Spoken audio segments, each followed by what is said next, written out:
Why 2025? Students are failing math and how to fix it. Let me guess something about you. At some point in your life, you sat in a math class staring at the board, and the numbers looked like a foreign language. You tried to follow, you nodded your head, but inside you thought, I have no idea what's going on. And when the test came, blank, failure, frustration. Now imagine that feeling. Not for one student, not for one class, but for an entire nation. That's 2025. We are in the middle of a nationwide math meltdown. Student scores have crashed to the lowest point in decades. Nearly half of middle schoolers can't meet even basic standards. Parents are freaking out, teachers are burning out, and kids are losing confidence every single day. But here is the truth. This isn't ET, because students are bad at math. The system is broken. The pandemic left massive learning gaps. Outdated teaching methods are still running classrooms, and policies are failing to adapt. And today, I'm going to show you the real reasons why students are failing math in 2025, and the exact strategies that can fix this crisis. Math failure in 2025 is not just about bad grades. It's about opportunity. It's about who gets to go to college, who gets into high-paying careers, and who gets left behind. And here's the part no one wants to say out loud. This crisis was predictable. We ignored the warning signs for years, and now we're here. But you're not powerless. Whether you're a student, a parent, or a teacher, by the end of this video, you'll have a playbook for recovery. Strategies backed by science that rebuild confidence, strengthen skills, and turn math from a nightmare into an opportunity. Problem 1. Pandemic learning gaps. The first reason students are drowning in math is simple. The pandemic stole the foundation. Think about it. If you miss fractions in 6th grade, algebra in 8th grade feels impossible. By 10th grade, you're so far behind you feel like giving up. Experts call this the math domino effect. One gap knocks down the next. And here is the scary part. Those gaps didn't magically fix themselves when students returned to classrooms. They grew wider. Kids advanced grade levels without mastering the basics, and now they're sitting in front of algebra, geometry, and calculus with no tools in their toolbox. Problem 2. Outdated teaching methods. Here's the harsh truth. Many classrooms in 2025 are still teaching math the way it was taught in the 1980s. Memorize the formula, pass the test, forget it by next week. That's not learning, that's survival.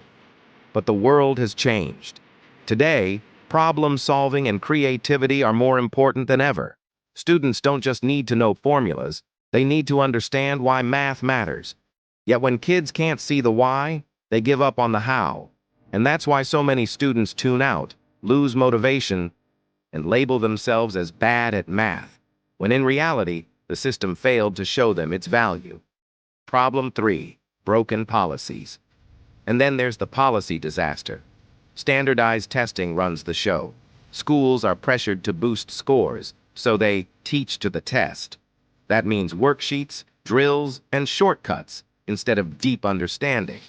Teachers are trapped, students are stressed, and nobody wins.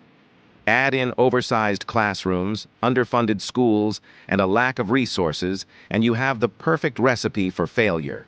Students are promoted without mastery, and by the time the truth hits, it's too late. The fix: how we solve the math crisis. But here's the good news. We can fix this.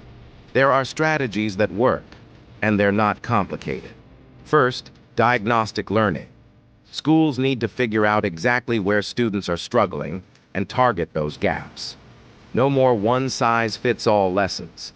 A student stuck on fractions shouldn't be forced to pretend they're ready for algebra. Identify the weak spot, fix it, then move forward. Second, real-world math. Students need to see how math connects to their lives. Budgeting, sports stats, coding, architecture, math is everywhere. When kids see relevance, interest sparks, and suddenly it's not just numbers on a page, it's power. Third, new teaching approaches. Forget rote memorization. We need methods like problem-based learning, group discussions, and interactive tools that make math hands-on and engaging. The best classrooms of the future won't just teach equations, they'll build thinkers. Fourth, policy shifts. Leaders must stop forcing teachers into the box of standardized testing. Smaller class sizes, better funding, teacher training, and freedom to innovate are non-negotiable. If we keep measuring success with bubble sheets, we'll keep failing generations of kids. The math crisis of 2025 is real, but it's not the end. It's the beginning of a choice. We can keep doing what we've always done and watch more students fail, or we can transform the way we teach, support, and inspire. Because math isn't just about numbers. It's about confidence, opportunity, and the future of our society. If you're watching this as a student, don't give up. Your struggle is not your fault, and it's not permanent. If you're a parent, encourage, support, and celebrate progress, not just grades. If you're a teacher, you're on the front lines of the solution, and your willingness to innovate can change lives. So here is my challenge to you. Comment below and tell me what you think is the biggest reason students are failing math today. And then tell me one thing you would do to fix it. Because the conversation starts with us. Don't forget to like this video, share it with someone who cares about education, and subscribe for more deep dives into the issues shaping our future. The crisis is real, but so is the solution. Together, we can make sure the next generation doesn't just survive math, they master it.